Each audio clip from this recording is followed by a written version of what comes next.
السلام عليكم ورحمة الله وبركاته. اللهم صل وسلم وبارك على سيدنا محمد وعلى آله وصحبه وسلم. بصوا بقى يا جماعة، دي الإجراءات الأولى اللي احنا هنتبعها مع الفراخ في يوم الحر زي النهاردة وباقي الصيف. أكيد الصيف كله هيبقى بالمنظر ده، وأكيد هتعدي علينا أيام كتيرة جدا الحرارة فيها هتكون عالية. الإجراءات دي عموما لازم وضرورية جدا إن احنا نتبعها طول فترة الصيف. أول حاجة زي ما انتم شايفين كده، المروحة عندي هي أنا حطاها وشها للحيط، الهواء خارج بيخبط في الحيط مش مباشر على الفراخ. بعد كده زي ما انتم شايفين كده، انا شلت العلف اهو من قدام الفراخ من الساعة 9. انا شايله العلف، الفراخ اهي ما قدامهاش اي علف نهائي. موضوع شيل العلف هنبتدي بيه من بعد عمر 20 يوم، ولو عندي عمر 15 يوم والاوزان عندي كويسة يعني الحمد لله تمام، وجا عندنا يوم الحرارة فيه كانت عالية جدا، فضروري برضو ان احنا نشيل فيه. بالنسبة بقى للمية، شايفين انا موزعة في كل مكان. السقاية دي فيها كركديه، السقاية برضو اللي قصادها تاني من الناحية التانية برضو فيها كركديه. هناك السقاية اللي هناك فيها عرق سوس، نقع عرق سوس من بالليل، وده برضو حلة هي كبيرة حطيت فيها عرق سوس عشان اسهل على الفراخ ان هي تشرب. وبرضو في الزاوية التانية هي برضو في سقاية فيها عرق سوس. طبعا ضفت مكعبات تلج في المية عشان ابرد بيها المية. والخطوة دي ضروري ان احنا نعملها الصبح، يعني من بداية اليوم في الوقت اللي يكون فيه الجو كويس، يعني ما استناش لما الحرارة تعلى عندي في المكان وبعدين ابتدي انزل تلج في المية الساقعة، وقتها هتعمل مشكلة عند الفراخ. انما لما انا هنزلها من بداية اليوم هعود الفرخ عليها من بداية اليوم المية اللي هي الباردة، فلما الحرارة هتعلى عندي في المكان هبتدي الفرخ متعود على المية، فمش هيحصل عندي مشكلة في الفراخ بسبب المية الساقعة.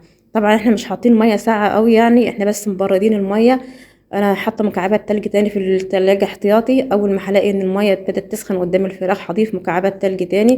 ده غير كمان التهوية، زي ما انتم شايفين مفتحة كل منافذ التهوية. الأوضة عندي فيها شباك، فيها بلكونة، الباب نفسه بتاع الأوضة مفتوح.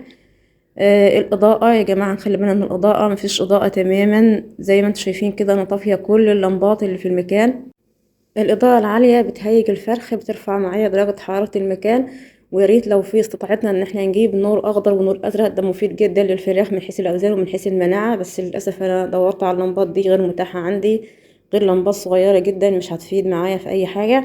مفيش لمبات، فانا دلوقتي الحالي طافية اللمبات كلها. ده غير طبعا ساعات الاظلام ضروري جدا، من بعد المغرب نطفي النور على الفراخ لمدة 3 أو 4 ساعات. الاظلام هيساعد معايا في حل مشكلة الإجهاد الحراري، هيقلل عندي النافق والموت المفاجئ أثناء الحر.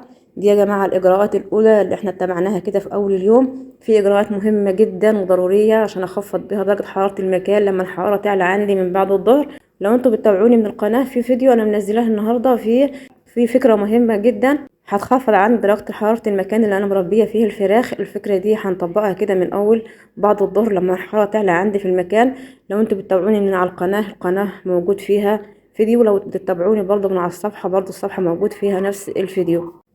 دي كل الحاجات اللي احنا نقدر نعملها أثناء موجة الحر أثناء فصل الصيف عموما. ربنا يعدي الأيام دي على خير ويعدي الصيف برضو على خير، وميحصلش عندنا أي نفق ولا خسارة عندنا في الفراخ. الله المستعان، وربنا يبارك لي وليكم جميعا.